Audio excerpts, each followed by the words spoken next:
Greetings, fellow Earthlings. Thanks for tuning in to another episode of And Another Thing with Dave. I want to thank all of our listeners from all over the world. Please do subscribe and share if you're not already. All right, let's get into it. My name is Crystal. I'm by I'm Crystal on this platform for the listeners. And you can introduce yourself, Dave. Fantastic. My name is Dave Smith. I go by And Another Thing on here, and Another Thing with Dave on most other platforms. And today we're talking about profit over paycheck, dollars versus the clock. And let's get to these comments, see what the people are saying already. Let's do it. All right. Well, a little windy there, huh? Hello. This is your poetically talented Potus Flow 91. What's going on? I am Crystal, and what's going on? And another thing. How are y'all doing today? How are you, Puddles Flow? Welcome, Queen, Goddess. How are you? So, let's throw out a question to the people. So, are you people aware of the benefits of self-employment? I heard this great quote that I loved. I was in real estate for a couple years, and when I was stuck, going to seminars and this and that, somebody who said this quote: if you're working by the hour, you're basically trading your time for somebody else's profit, and you want to give as little of your time, and they want as much of your time as possible. So it's this balance, right? They want as much from you as possible, and you want to try to give as little as possible. But when you work for yourself, that whole equation's out the window, and you get everything that you put your effort into. Yes, I agree. And also, speaking on that, to my profit, I've been having this on my Instagram for a minute, where I said underneath, like, my profile, it says profits are better than wages. So I saw that. Yeah, that inspired me to get in touch with you originally. Yo, when I saw that, matter of fact. When I saw your title, I was like, yo, that's funny, because I have that on my profile, similar to that. Not really, but you know what I mean. Yeah, no, that's what inspired me to think of this is your profile, because that's it. That's the key to people being free from the hamster wheel, Mm-hmm. And there's a million ways to do it. I'm not completely free of it now, but I do have my own business. And by having your own business, you get so many different tax breaks, so many things to write off. So that's a huge incentive. You can not pay taxes for 5 years. So I was talking with somebody yesterday, and they know a pretty big time record producer who, he's making about $100,000 a year or something. And what he does is he just starts a new record label every 5 years and doesn't show any profit, because he's not worried about trying to get a loan, right? So he's just stacking cash. So there's a million ways to skin a cat, but that's where it's at. Yeah. Let's listen to some more people, but I pulled up a little article from Forbes to kind of give people a little background on this if they're just new coming into the topic, Okay, sounds good.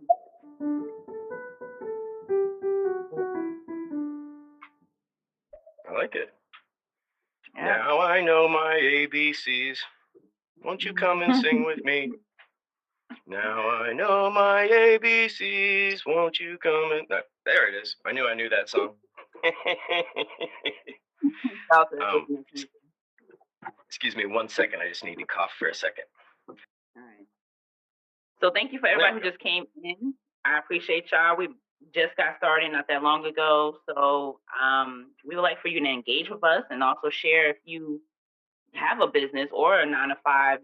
We're not knocking any 9-to-5 workers. We just enlighten the difference between the two. So absolutely. And you got to have a 9-to-5 to be able to start a business a lot of times, right? You got to have your bases covered before you can venture out. So, nothing wrong with having a job. You got to keep food on the table, keep the rent paid, whatever, all that. But then thinking forward, right? So if you got an idea for a business, if you got a business, we would love to hear about that. If you got an idea for a business, we would love to hear about that too.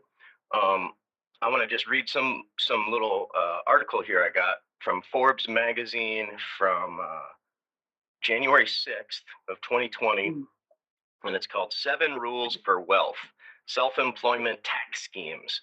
So this is how self-employment can benefit you just tax-wise. Be your own boss. While you're at it, cut your taxes. What follows is a short guidebook, Tax Rules for Self-Employment Workers and Moonlighters, with a particular emphasis on ways to stash profits away for use in retirement. So in this illustration, they talk about a woman named Mildred who's 55 and just left her job. Mildred's revenue in 2020 is $113,000. She runs up $13,000 in expenses like professional dues, cost of her home office, legal databases, things like this, all which are a write-off that she would not be permitted to deduct as an employee. As a self-employed person, she can deduct them. Moreover, these aren't personal deductions that go on a Schedule A. They're business deductions that come off the top and reduce gross income. So they reduce the amount that you need to pay taxes on. The net profit from the business is $100,000. Mildred multiplies this by 0.9235, and that gives her $92,000. So that's basically her payroll tax. You divide the payroll tax by 2. They go through the math here, but she's able to write off her health care, which is $18,000 a year for her whole family. So now her taxable income after all these deductions is down to $74,000 from $130,000. And then it goes on to say that there's many more ways to shrink taxable income, setting up a 401k. Also, that you can put up to $26,000 in a deferred contribution account. And it just has all these different ways, to further reduce the amount of taxable income. One thing, I'm just getting ready to kind of up my podcasting game. So I'm getting ready to invest in a bunch of audio equipment, and that's all going to be a write-off. That's all a tax write-off. Yeah. Yeah. So that's one great way to do it is, like I used to have a handyman business. So anything that I bought would basically be a write-off. I need a new pair of sunglasses. That's a write-off for my business. I need a new Bluetooth speaker. That's a write-off for my business because I need to listen to music while I'm working, right? So you can get really creative with it. Like leasing a car. If you're in sales, you can write off 100% of the cost of leasing a car. So instead of buying a car, you could lease a car. Say that you use that 100% of the time for work, or if you do use it legitimately 100% of the time for work, then you can write that vehicle off because it is a work vehicle. So all kinds of little things, little tricks like that people with money know, but you gotta be able to hire a tax person to find out these little tips and tricks, right? So it's kind of a double-edged sword, right? Because the people that need these tips the most don't really have access to them, Yeah. Like we're not taught this stuff in school at all, Yeah, that's a smart way, and that's how a lot of people are. And Dave, in another thing, I'm sorry. Let me say this. Whatever. If you hear me cut in and out, let me know so I can stop talking and refresh my phone. But Okay. This is how a lot of people get over on taxes, like you just explained from that article. Is like they hire a CPA or they hire someone professionally that's probably not qualified as a CPA, but someone that knows the ins and outs and knows how to go around the loopholes. So shout out to those who are on that already. And shout out to Dave. Appreciate you. And you want to play these messages or you want to continue? Yeah, let's alternate through them. I'll hit one, then you hit one. How about that? Sounds good. This guy sounds like a straight up commercial. Like, damn. I do? Wow, thank you. That's my goal is to do audio voiceovers. So Wow, that's a huge compliment. Thank you so much. I appreciate that. You made my day, bro. Hey, shout out to everybody in the building today. Yes, business tour. Thank you, ladies and gentlemen, for having this conversation. Shout out to I am Crystal and your co-host. My actual voice note is actually blocking your name, so I apologize. But No shout out to worries. you as well. And thanks for lighting us up with these stereo streets and helping us all to benefit from a business perspective. Yes, that's what I'm talking about. Let's get this bag. 2021. Let's go. Shout out to Carmelo. Caramello. That's it. But I want to say this actually, and another thing. Hold on. Yeah. Welcome, Caramello. Thank you. And another thing, he's actually the host. He actually started this title, and I appreciate him for basically wanting to do it with me. So shout out to, and another thing, aka Dave. Thank you. Yeah, it's something I'm really passionate about, and I'm not set by any means, right? So I'm still trying to get my bag, but I'm trying to juggle a couple different things. I'm working on a new self-employment gig, doing loan signing, mobile loan signing, and then I'm also trying to take my podcast, which has just been a hobby. I'm trying to turn that into something, that can maybe, lead to a voiceover gig or to a gig in radio or something like that. So yeah, few irons in the fire. And then I just came up with another one this last week. I'm going to start doing consulting on people that are doing podcasting, because I keep hearing people with really good podcasts, but with horrible sound quality. Okay. So I want to help people sound better, because I studied audio engineering, back in the day. That sounds good. And I want to say something about that too, because if you listen to back of some of my lives and the few people that I did live with, like, I can't blame stereo for all of it, but my lives, it was in and out, cutting in and out. I'm like, dang, like I'm sounding like a robot over there. And then you got people saying, where's Crystal? Well, let's find Crystal. Like I'm Waldo, But right. So you may need to help me with that. I don't know. Change my service or something. Yeah, what's that one cartoon? Where is Carmen or whatever? Yeah. That was a good one. That's great. All right, your turn. Good stuff. Okay.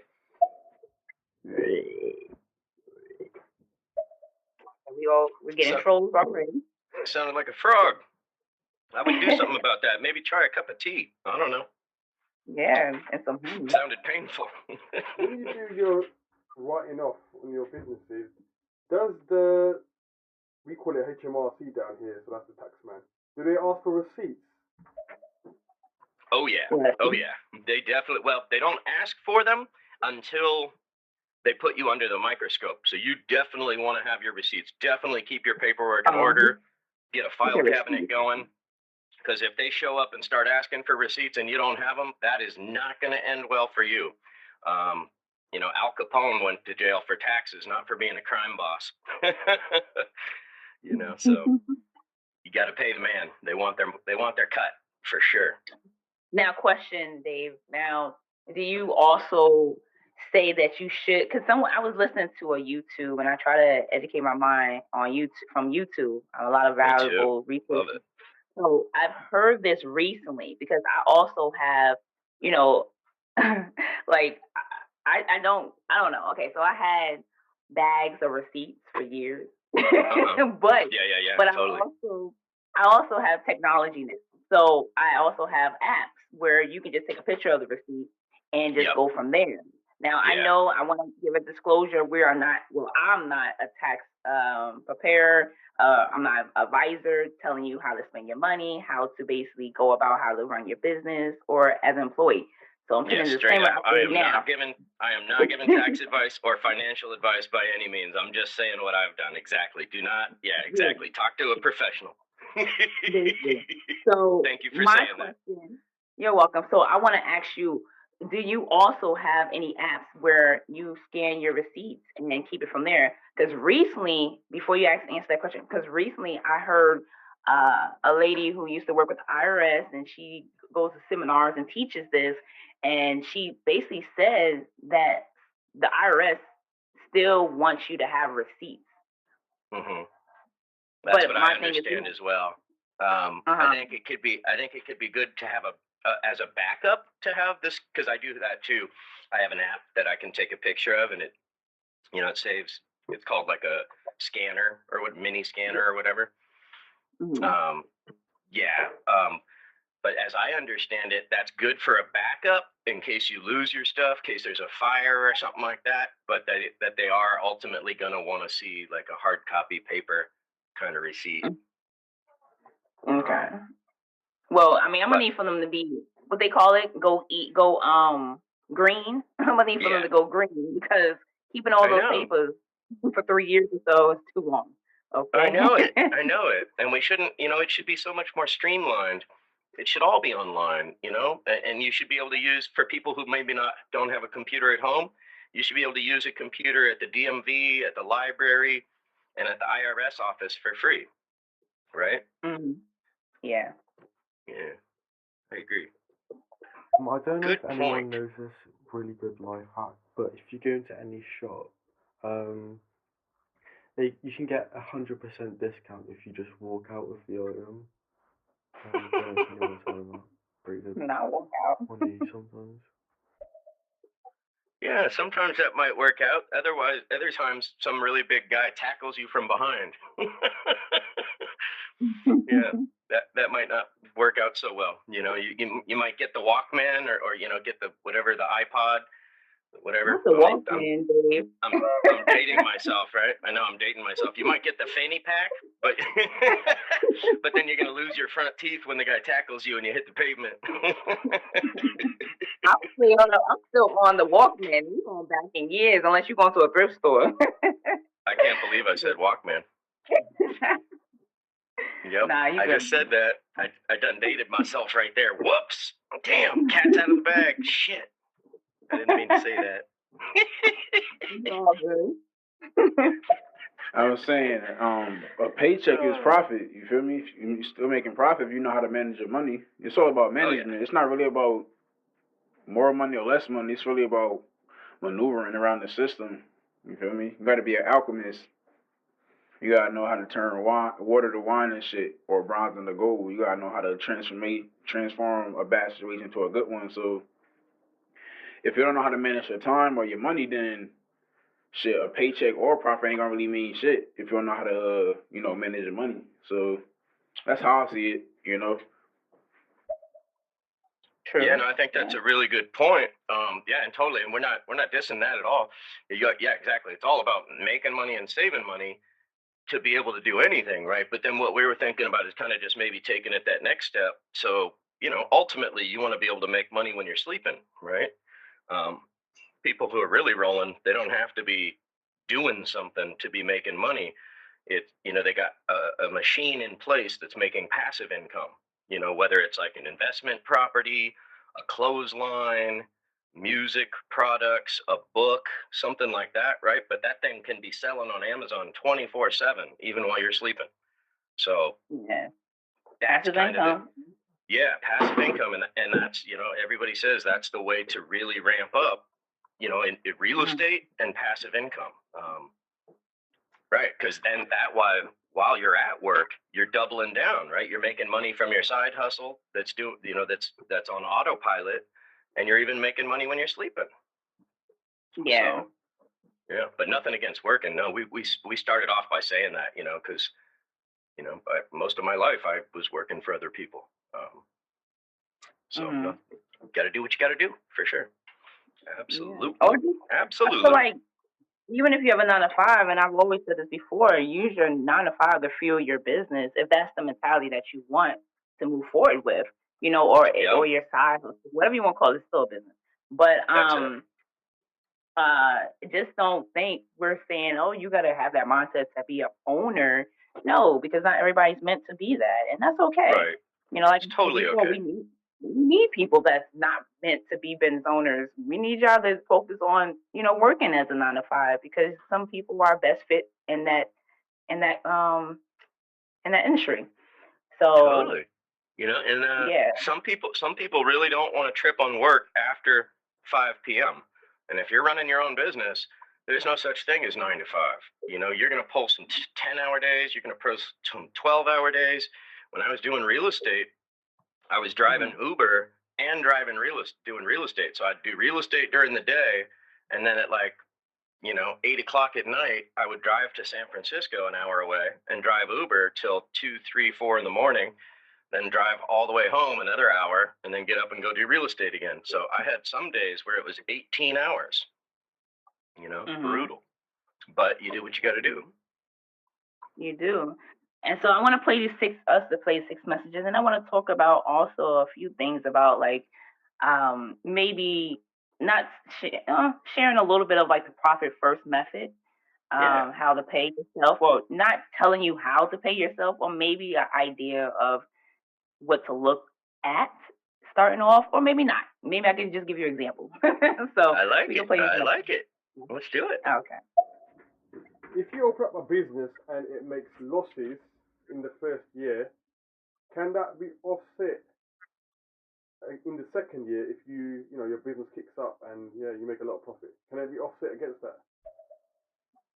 I don't know why you would want to offset your losses, because if you make a loss in the first year, that just means you don't have to pay any taxes. So that's a good thing. Now you can't get a loan if your business isn't making profit. You can't get a loan, but you're not gonna. But you can get a grant, exactly, and you're not gonna owe anything in taxes. So it all depends what your goal is, right? Like if you want to look good on paper so that you could buy a house, then you're going to want to pay taxes. You're going to want to do anything you can to up your income on paper, right? How much you're taking home. But if your goal is to pay as little in taxes as possible, maybe you already own a house, or have a mortgage on a house, or whatever your thing is, then there's ways that you can avoid or lower the amount of taxes that you pay. But it all depends on your personal situation. But I don't know why you would want to go. I don't think you can do that retroactively. As far as I know, each year is a done deal, right? So you either had a profit or loss for 2020, or but I don't think you can go back and adjust your profit loss from 2020 with your earnings from 2021. I don't believe you can do that. But once again, we're not tax people, so check with somebody on that one. Yeah. Want to hear next one?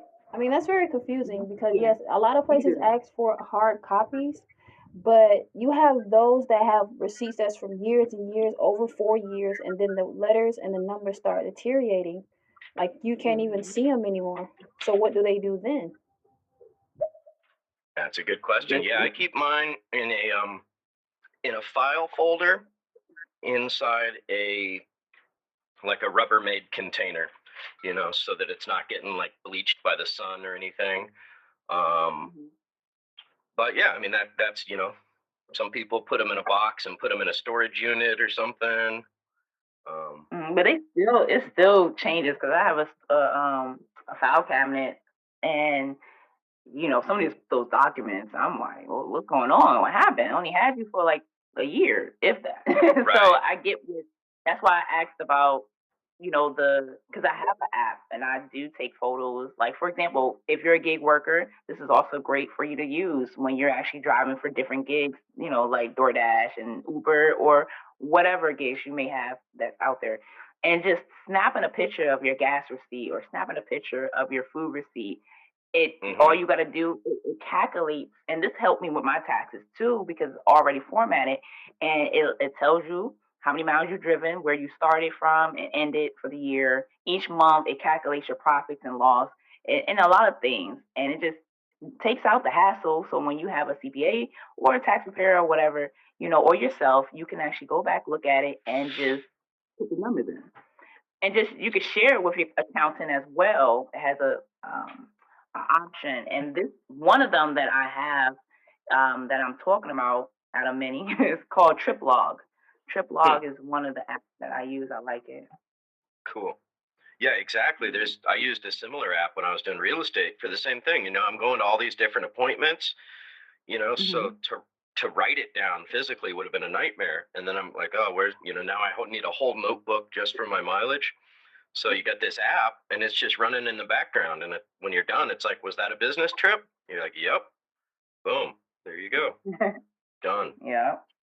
Simple. Oh right? yeah. Oh my gosh. Travel.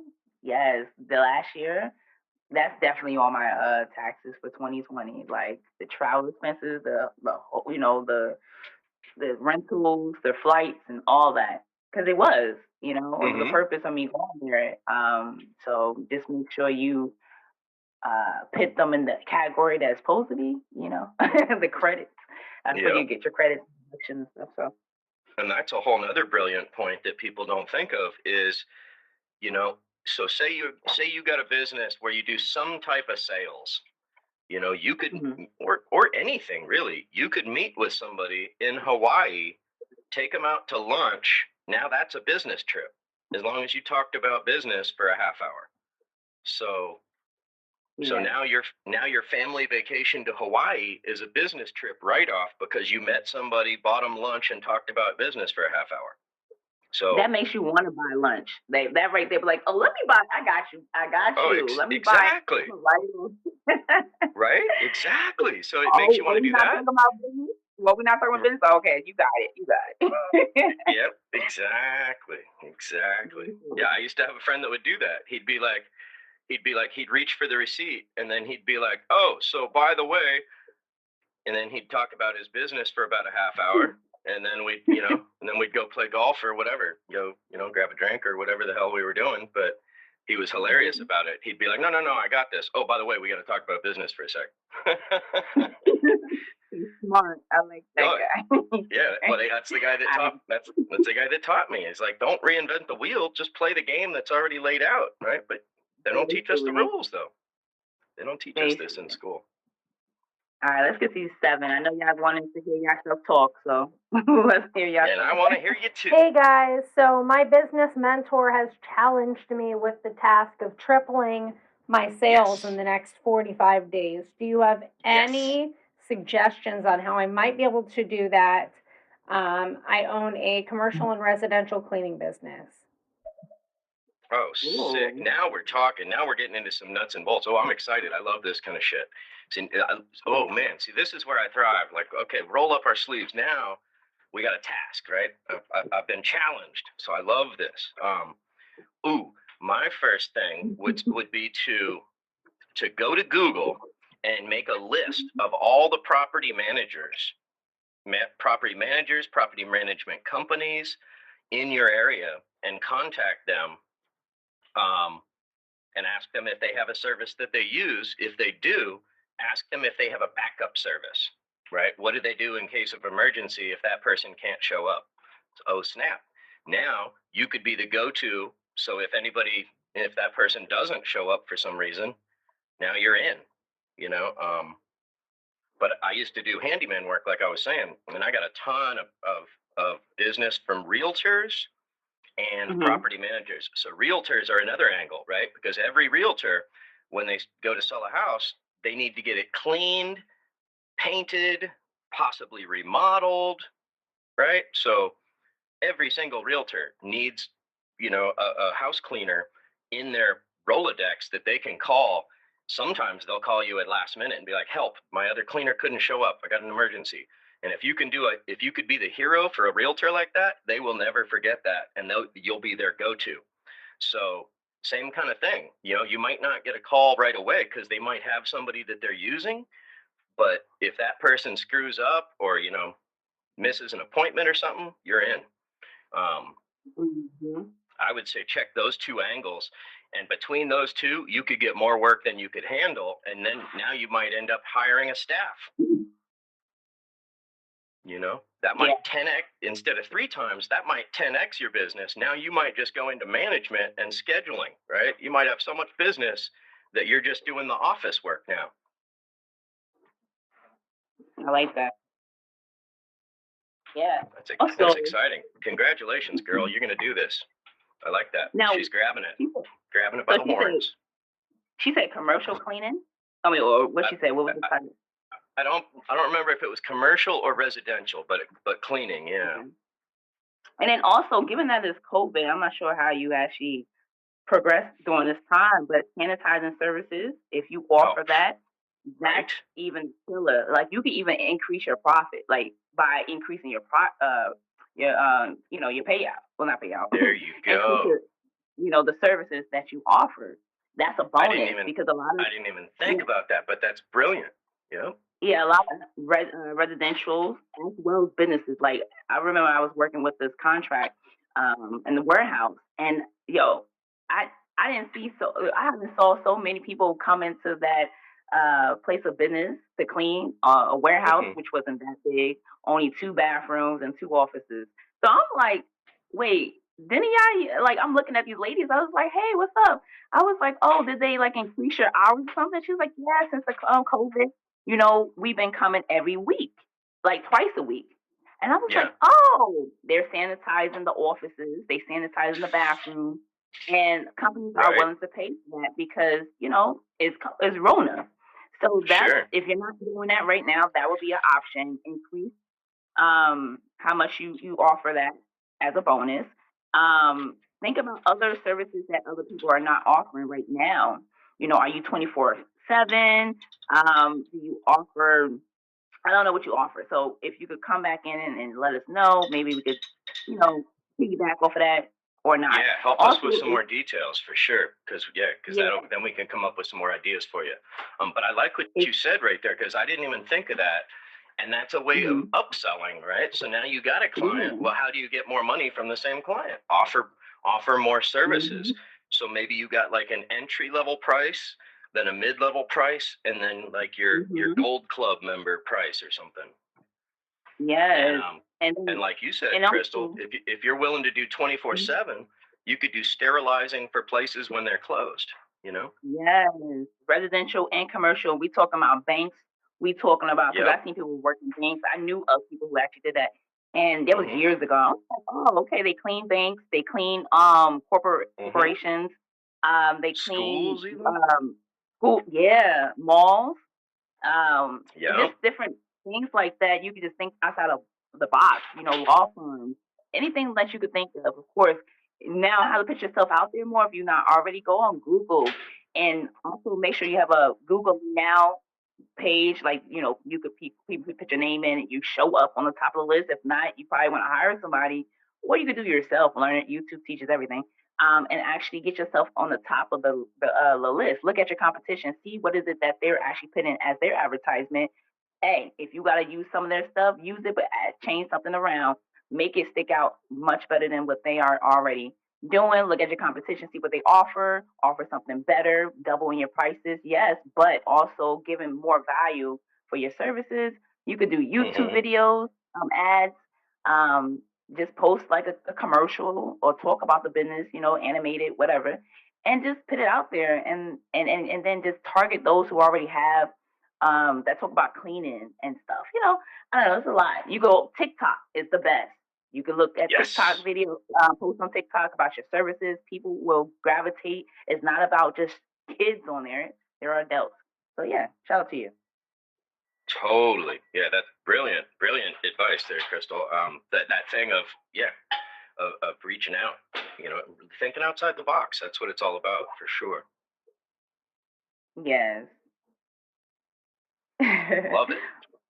Let's get these messages. I'm all fired up now. I believe if you can't manage your time or you can't manage your money, then it's going to be nearly impossible for you to manage a company or manage a business or to be an entrepreneur or to write a book or anything of that matter because, everything that comes with business or investing is going to come with time management and money management. So if you can't, I'm not going to say master, you feel me? I'm going to just say if you can't get yourself to a certain level as far as money management and time management for your current circumstances, if you can't analyze that, then whatever endeavors you get into, whether you want to invest into stocks or you want to invest into a business or clothing or anything like that, it can't work out.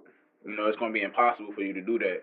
You're going to need somebody. You're going to need like an angel investor. You feel me? But without an angel investor, you're just going to have that money management, that time management. Yeah, no, I feel you. Nothing's impossible, but you're right.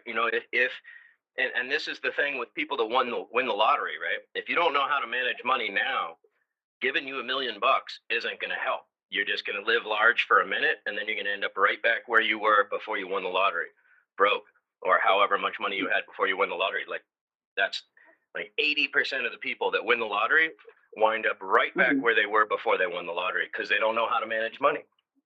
They never had it. They were never taught about this. That, you know, it's no accident that they don't teach us this in school. This is by design, right? The fact that we don't have free college, the fact they don't even tell us how to balance our checkbook, that's by design, because the bankers run our country, so they want you to default. They want you to bounce a check because that's $20. They want you to default on your credit card payment because that's a fine, that's a late fee, that's a penalty. So unfortunately, our government is in bed with these corporations, and they choose profit over people. So you got to know how to play the game, you know?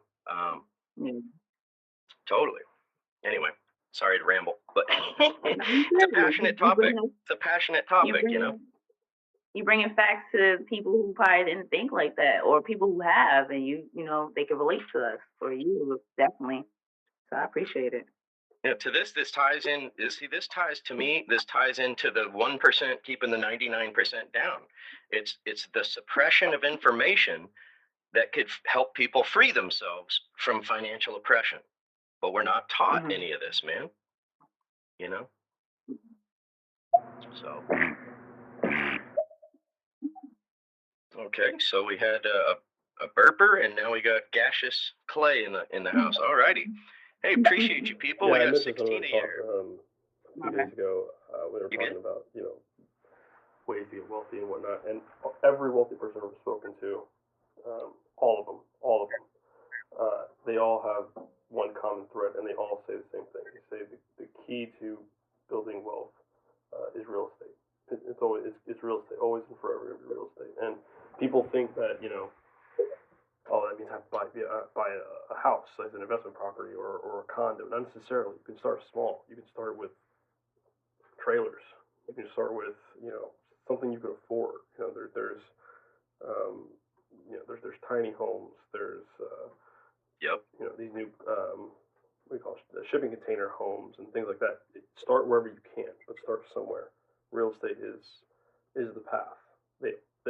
They all say that is the path. It's real estate. Yeah, no, thank you so much for saying that, and it's true. And you know, here's so here's what the ballers do. They start an investment group, right? So four people or more join together and invest. So now you don't need to come up with the whole down payment, right? But like he said, think outside the box, man. Tiny houses, you know, housing is at a premium nationwide. I'm in California, and we've got a homelessness epidemic here. And it's not just people who don't have any money. There's a huge percentage of the homeless people here who have full-time jobs and live in their car or a van or an RV or something. It's brutal. It's so sad. You know, like, but meanwhile, there's all these housing complexes going up, but not affordable housing. You know? So there's like 6 different huge housing complexes being built right now, but it's all market rate housing for people who are moving out of San Francisco, moving up here. You know, meanwhile, people here can't afford anything. So yeah, it's crazy. But like he said, you know, tiny houses, container houses. You could even invest in paper, real estate paper. Not many people know about this either, but you can hold somebody's second mortgage. So you could give somebody a $10,000 loan as a second mortgage. Now, if they default on their house payment, you're second in line after the bank to repossess it if they don't pay you. You know, then there's wholesaling, where you can help somebody avoid foreclosure by paying off their past due property taxes. And with a simple contract, you can make an agreement. Sign over ownership of your house for 30 days. If I can't sell it in 30 days, nothing gained, nothing lost. But if I do sell it in 30 days, I'll pay you. You won't get foreclosed on. Your credit won't get ruined. And now you have enough money to move. So it's a win-win. So you could go up to somebody, you get this information through the county, you find out who owes back taxes on their property, and you just go knock on their door and say, hey man, I want to do you a favor. I want to help you avoid getting foreclosed on. If they slam the door in your face, you go to the next one. But it's a win-win. You're helping them avoid total financial downward spiral, right? And I learned this at a seminar put on by the guy who wrote the book Rich Dad, Poor Dad, Robert Kiyosaki. I went to a 3-day seminar, and that was the one nugget I took away from that whole seminar. And I guess, obviously, that's how they doing it out here. Because, that's what the signs are. Are you, you're home for cash, or, that's it. Are you looking to sell? Are you foreclosing on your house and all that? And I guess the method that they're taking is from him, or just someone they learned from. So. Yeah, because there's a bunch of people that are, pushing that same hustle. He's probably like the grandfather of it, right? But but I'm not gonna lie, I learned something new because I don't know anything much about real estate. Only thing I know of is how the guy that I showed you, the resource I provided you weeks ago. I like how his method of wholesaling. See, I like that. I don't have to put much into it. As far as I don't need to go to the grounds. I can hire someone, or someone else can go there, check out the home. I can do it over the phone, type of thing. So that's the smart way for me. That's the easy way. Right. So and it's like a no lose. There's no risk. Yeah. Yeah. So shout out to those people. So I just came into a little bit of nothing big, but I'm gonna try to put it to work. Try to learn a little bit more about this and try to make it happen.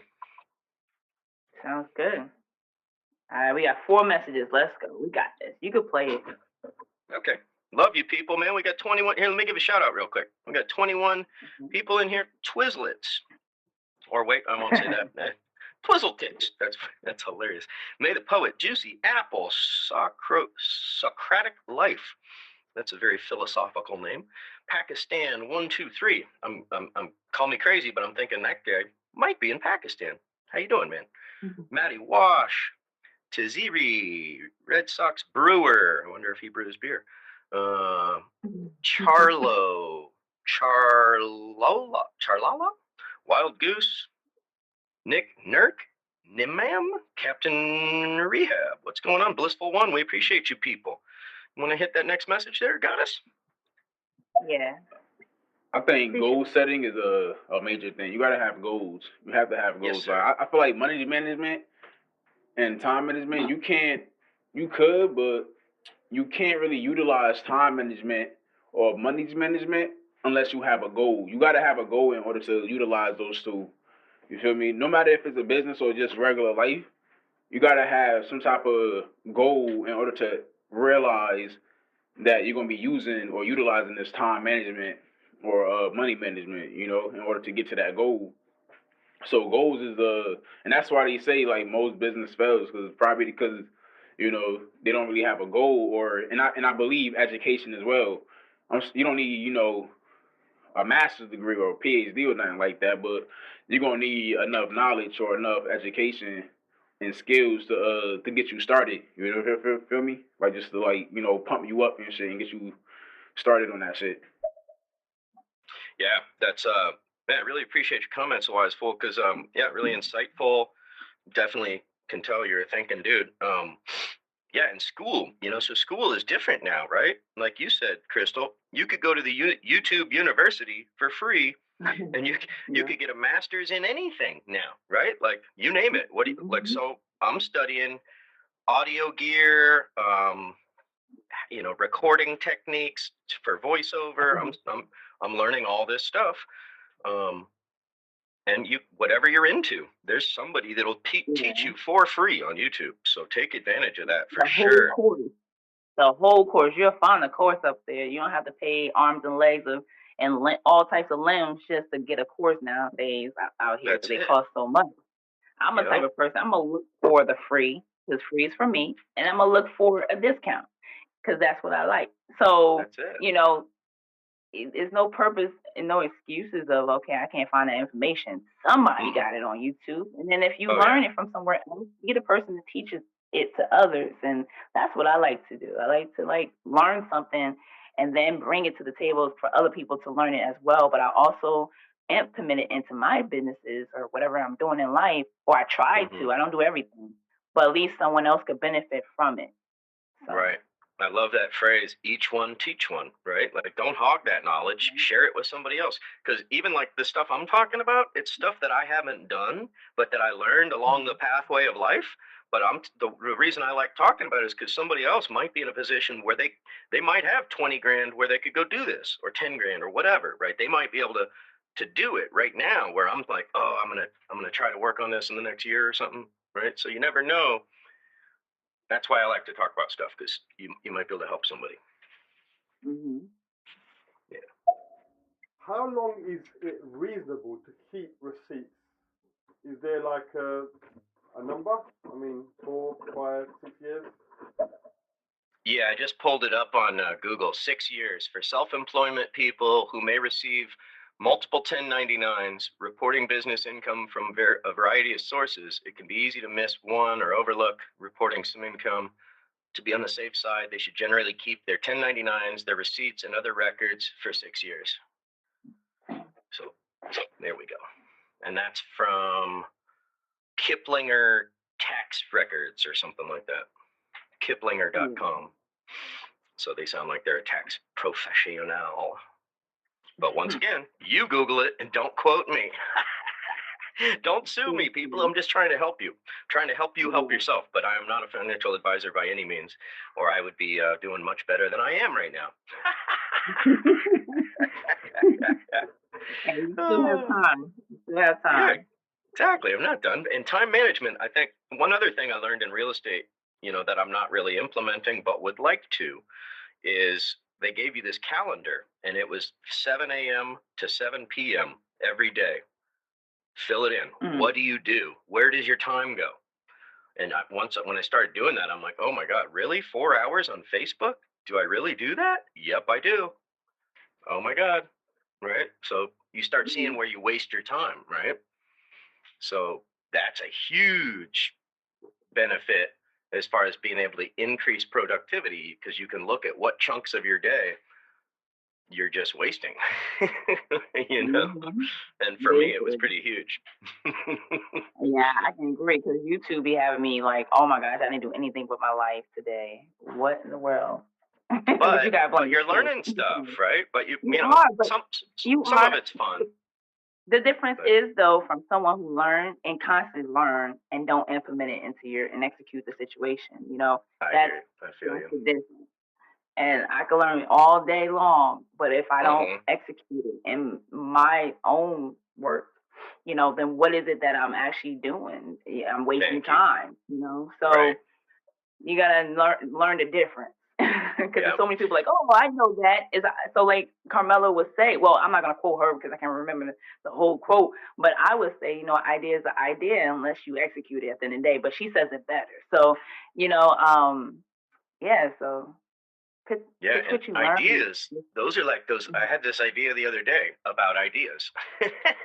And it was right after I had an idea that was awesome, but I didn't write it down in time, and it disappeared. And I'm like, and I had this little epiphany that ideas are like little nuggets of gold, right? Like that's the priceless shit in life. Like, some people just don't have that many ideas. So when you get an idea, that's huge. That's the universe giving you a gift. Like, when you get like a business idea or a book idea or something like that, don't just blow it off. Write that shit down, man. Yeah. Yeah. Absolutely. Yep.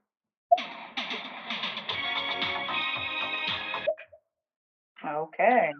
You just clapping with them. Our government Appreciate you, but really can't do doesn't give two flying pre-recorded fucks music. about us, because all they care about is, again, like he said, money, profit, not the people. And us, the people, do have the power, known in the Constitution as to overthrow the government, technically. And also, I think that every senator should have their base pay at what they are known for. Because my senator sucks. He has raised his pay in the last few decades he's been in there. He is making he's making about $3.1 million and stuff, so yeah. Man, I agree with you. That's a whole nother conversation right there. So I don't want to get too deep in the woods with that, but talk about, so the senator's pay is interesting, right? So it sounds like they make a lot, $174,000. I used to think that was a lot, but then check this out. Every time they vote on something, they got to go to Washington, D.C. So if you're a senator from Washington State, you got to fly to Washington, D.C. just to go to work. Like, what? That's crazy, right? So, that's a stupid, antiquated system. They should be able to vote on the internet for everything. They shouldn't have to go to Washington, D.C. That's lame. And I think the reason they do that is that they hope those people don't show up to vote, right? Like when we had horse and buggy, it made sense. You send your representative all the way out to the Capitol and they make the vote for the rest of the people. But it ain't like that no more because we got these newfangled things. We call them their computers, right? So, Not computers. so why the hell can't Nancy Pelosi and the rest of these corrupt people sit in their office in San Francisco, Seattle, or wherever and vote? But they can't. And I just learned this recently. AOC was talking about it, and she was saying that she has to have an apartment in Washington, D.C. So she shares an apartment with 2 or 3 other senators. And everybody, apparently they all do this. So they all split an apartment with other senators so that they can have a pad in Washington, D.C. So a bunch of their money is gone right out the gates just from having to do that. I mean, to me, that's insanity. Why? Why do they have to be there? They should do it over the phone, over the computer, whatever. It's 2021. You know? Mm-hmm. But here I go again. Wind me up and watch me go, I tell you. Get me fired up. Yeah, a lot of people are very creative and they have ideas, and some people unfortunately lack motivation.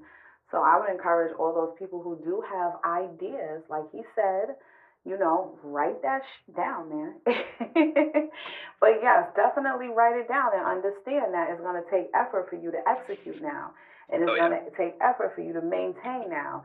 And it's going to take effort for you to continue to strive. So there is effort that needs to be enforced in those ideas. But definitely, write that down, man. Yeah, write it down. You might not use it today. Like one analogy is I used to be really into writing poetry. And then I hit this point where I'm like, I'm never going to be a published poet. Blah, blah, blah, blah, blah. And I thought about throwing all my poetry away. But I didn't. I just stuffed it in a drawer. So now, who knows? Maybe someday, maybe when I'm 80 or something, I'll look back and go, hey, you know what? I got all this poetry. I'm going to publish a book. Meh. But because I did something with those ideas, so now I got a drawer full of ideas. With the podcast, it's the same thing. I'll get an idea for a podcast. Like I'm looking at my floor right now. I got a stack of like 50 pieces of paper I got to go through and take the ideas off of these random pieces of paper and put them in a notebook, right? But yeah, it's so powerful. Just have a notepad. You never know how an idea could manifest. It might be something like simple, like a verse for a song, a verse for a poem, a business idea. I get like some of my best ideas in the shower, and then I'm like, oh, I gotta hurry up and get out of the shower to write it down right away, or I forget it. Mm-hmm. So whatever works for you to capture. In my car, I get a lot of great ideas while I'm driving. So I'll record them on my phone, or scribble them down at a stop sign or stoplight. Mm-hmm. But whatever works for you, I highly suggest keeping notes of ideas. Yeah. Because and I want to. I'm sorry. Go ahead. No, go ahead, because I was gonna switch something up. Go ahead. Because of what? Yeah. No, I was just gonna say. You might think, oh, I'll always have lots of ideas, but in hindsight, when I was in bands and writing more poetry, I would write stuff every day. And now stuff just doesn't come as easy, right? So even in my own life, I've seen a difference in like the flow of ideas, you know. Mm-hmm. But different ideas come, you know. Now I'm thinking more business minded instead of like lyrics and stuff, whatever. Yeah, and I agree with that. I also want to say this before we play the next two, you know, for those who are thinking about starting, you know, their own business or whatever the case is. And I know me and Carmela, we talked briefly about this type of topic, but I'm not going to go into it, which is the difference between like sole proprietorship as well as LLC. And I'm not going to go into depth with it, but I'm also just say something briefly, which is when you start a business now, a lot of people might say, oh, I have a business. Okay. But then most businesses opt in to recognize themselves as a sole proprietorship, you know. But you're still, well, let me just say this. So that's the most affordable type of business to set up as a sole proprietorship, because you don't have to pay the LLC costs and everything to set up your registration and all that, depending on your own state. So, you know, you are the person as the business. You are the business. So when you do your taxes for the Schedule C and everything, you are not an entity of itself when it comes to like LLC and partnership and S corp. So basically, the IRS recognize you as the business. Anything that happens, you are, you know, it's you. You're taxed and for overall profits of your businesses, no matter how much you actually draw out. So when you come to the LLC portion, now the LLC, the difference between that, and people just don't really comprehend this, because it's like, oh, I have a business, I'm a sole proprietor. But the LLC is a structure that separates like you and your business. So if anybody comes for you, meaning like a lawsuit or anything, your business is protected, you know. So this means just in case, like I said, lawsuits or individuals are, you're not liable for that, for the company part. Your company is, and that's how some people go bankrupt, and you know, start a new business and stuff like that. But they're not hit with it, you know, because their personal lives are not hit. It's the business that went down. So I just wanted to say that. So hopefully you understand, comprehend it. If not, you could always check out one of my contents talking about LLC versus. I can't think what was versus, but it was the entrepreneur in the making EP that I did. And then also I want to touch a little bit briefly, not go into depth, because like I said, I am not a tax preparer. I am not a CPA. But when it comes to like, and I had it, and I've learned, and I'm still learning myself when it comes to this, how much I want to pay myself. You know. Yes.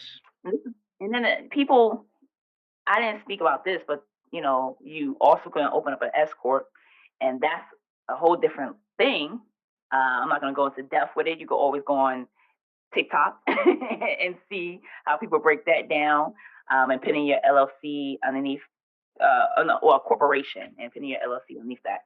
But paying yourself, you know, for example, if you make 0 to 250K revenue, you know, some people pay them starting off, profit wise, and 50% owner's salary. So if that makes sense. So 5% owner's profit and then 50% owner's salary. And then it depends on, you know, if you're making 200 to 500 revenue, that's probably 10% owner profit and 35% owner salary. So I'm saying this because I'm also learning myself as I go throughout my business how much I'm going to pay myself out and how much I'm going to keep. And it can be a little tricky too, because say if that's the only profit that you're receiving income wise, now it's like, dang, okay, I know I gotta pay my light bill, I gotta pay this, I gotta pay that, and that's the only income. And that's, you really gotta figure that out. And I'm not telling people how to work it, but I've been there, so I know it's a little tricky. But you also want to separate your business and your personal. That's a plus. That's really important for the IRS. And then also have a checking account individually, as well a checking account for your business.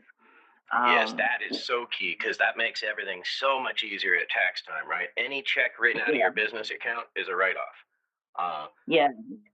You So, know, and a little- I need to get correct with that because I got them mixed right now. So for me, right now, tax time is just an unneeded nightmare where I got to go through 12 months of my bank statements and circle stuff and be like, yep, that's a write-off. That's a write-off.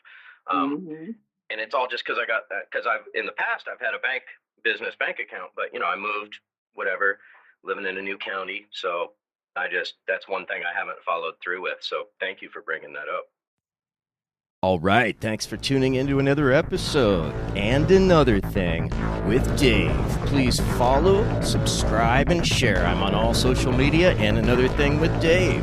And keep seeking the truth.